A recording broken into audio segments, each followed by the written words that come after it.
Apa itu statistika? Statistika adalah ilmu yang mempelajari cara mengumpulkan, mengorganisir, menyajikan, menganalisis, dan menginterpretasikan data numerik. Tujuannya adalah untuk membantu kita membuat keputusan yang lebih efektif. Berbagai bidang menggunakan teknik statistika secara luas, termasuk dalam pemasaran, akuntansi, kontrol kualitas, dan bahkan olahraga profesional. Ada dua cara utama untuk menggunakan statistika. Yang pertama adalah statistika deskriptif. Statistika deskriptif adalah cara untuk meringkas dan menyajikan data agar mudah dimengerti. Tujuannya hanya untuk menggambarkan data yang ada. Contoh, 49% dari orang-orang dalam survei tahu nama kitab pertama Alkitab. Angka 49% ini adalah deskriptif karena hanya menjelaskan hasil dari survei tersebut. Statistik inferensial merupakan teknik analisis data yang digunakan untuk menentukan sejauh mana kesamaan antara hasil yang diperoleh dari suatu sampel dengan hasil yang didapat pada populasi secara keseluruhan. Dengan demikian, statistik inferensial membantu peneliti untuk mencari tahu apakah hasil yang diperoleh dari suatu sampel dapat digeneralisasi pada populasi. Contohnya seperti berdasarkan sampel 100 mahasiswa, administrasi memperkirakan usia rata-rata semua mahasiswa di perguruan tinggi tersebut adalah 23,5 tahun. Setelahnya, kita akan membahas perbedaan antara populasi dan sampel. Populasi sendiri adalah keseluruhan individu, objek, atau pengukuran yang menjadi perhatian.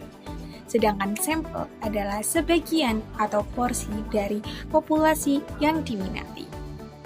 Hari ini kita akan mengenal mengenai variabel. Apa sih variabel itu?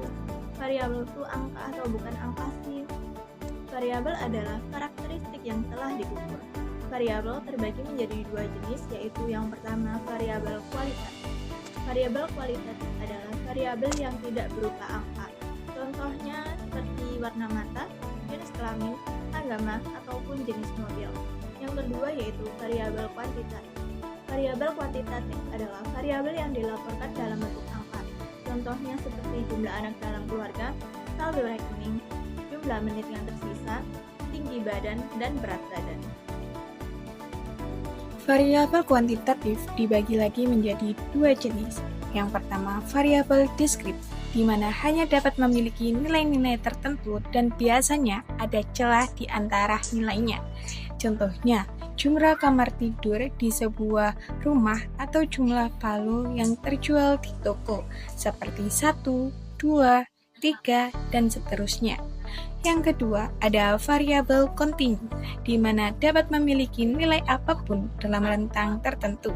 Contohnya, tekanan dalam ban, berat daging, atau tinggi badan siswa di kelas. Nah, setelah ini kita akan membahas 4 tingkat pengukuran data. Tingkat pengukuran ini penting karena menentukan bagaimana kita bisa menganalisis suatu data. Yang pertama yaitu nominal. Data nominal adalah data yang hanya bisa dibedakan berdasarkan kategori, tetapi tidak ada urutan yang lebih tinggi ataupun lebih rendah. Jadi, hanya berfungsi sebagai label atau nama. Contohnya yaitu warna mata.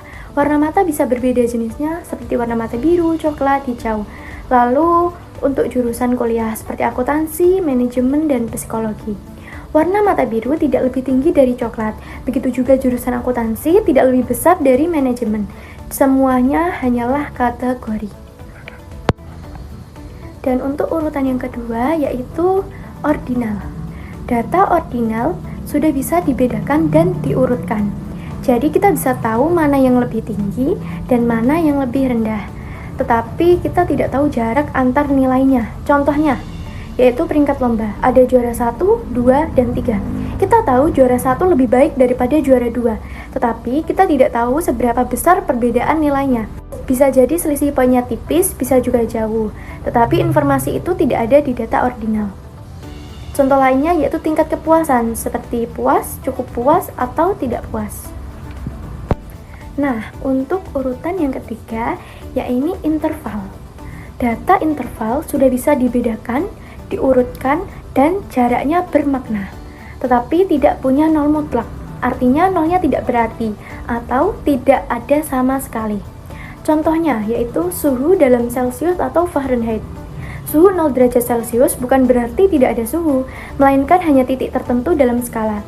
Kita bisa bilang bahwa selisih antara 20 derajat dan 30 derajat sama dengan selisih antara 30 derajat dan 40 derajat. Selisihnya 10 derajat. Tetapi kita tidak bisa bilang bahwa 40 derajat itu 2 kali lebih panas dari 20 derajat, karena angkanya bukan angka 0 mutlak. Nah, untuk urutan yang terakhir, yaitu rasio.